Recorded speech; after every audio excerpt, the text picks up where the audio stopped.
Magandang araw mga kapasyal at sa lahat ng mga kabiyahero natin sa ating mga pantalan. For this episode ay samahan nyo ko na dalawin at pasyalan ang Davao del Norte's crown jewel at one of the most sought after tourist destinations, ang Island Garden City of Samal. Kaya tara, papasyal tayo Davao Edition!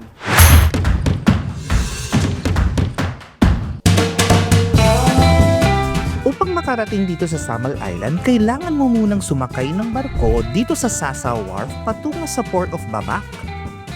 Sa loob lang ng humigit kumulang 15 minutes, mararating mo na ang ipinagmamalaking Island Garden City of Samal.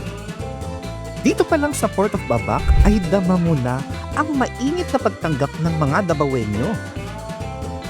Masisilayan mo din ang maganda, malawak at kumbinyenteng pantalan.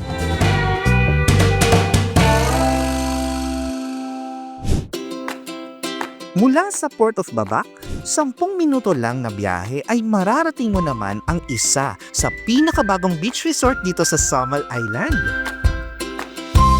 Hindi kumpleto ang inyong island getaway kung hindi mapapasyalan ang mga beach dito sa Island Garden City of Samal. Kaya naman puntahan natin ang isa sa mga beach resorts na dito ay makikita, ang Kawai Beach Resort.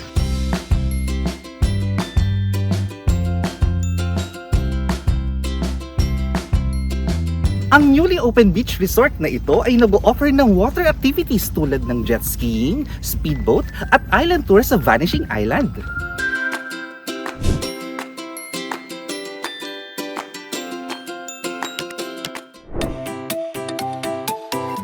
Dito din sa isla ng Samal, matatagpuan ang isa pang kilalang tourist spot ng isla. 11 minuto naman mula sa Port of Babac ay mararating mo ang Montfort Bat Sanctuary. Ang Montfort Bat Sanctuary na may hawak ng titulo sa Guinness World Records as largest colony of single species of fruit bats.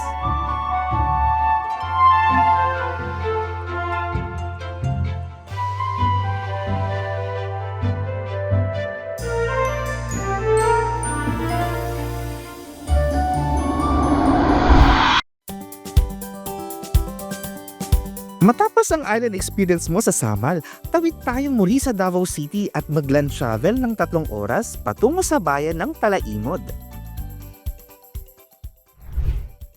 Dito, sulit ang biyahe mo dahil sa adventure naghihintay sa iyo kasama si Mother Nature.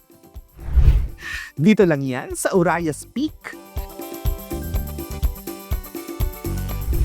Bago marating ang tuktok ng Orayas Peak, kailangan mo munang sumabak sa humigit kumulang 15 minuto na trekking.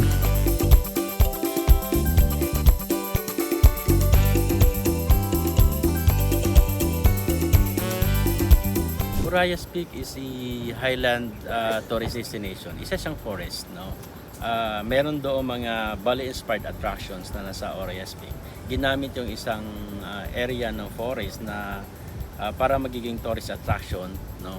Na hindi ginalaw kung ano ang nasa loob ng forest. So pag nagsabi ka ng Talaingod, talagang si Orayas Peak yung mauna nasa isip mo. Sa inyong lahat, no, nagbabalak na from Manila going to Davao, no, either by airport or seaport, no, pwede nyo pasyalan ng Davao del Norte, and then pwede nyo ring pasyalan si Municipality of Talaingod.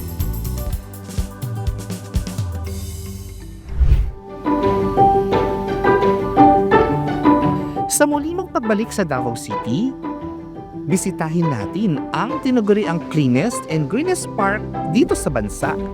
Ito ang People's Park.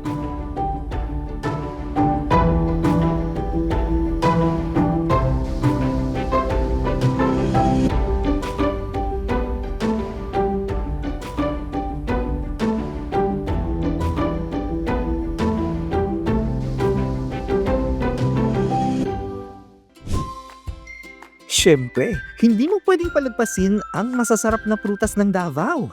Dito lang yan sa Magsaysay Fruit Stand.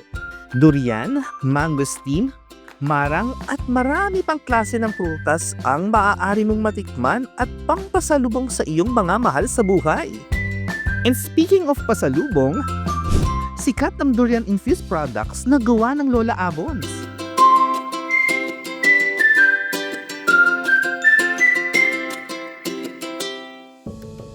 Talaga namang sulit ang trip mo dito sa mga tourist destinations dito sa Davao.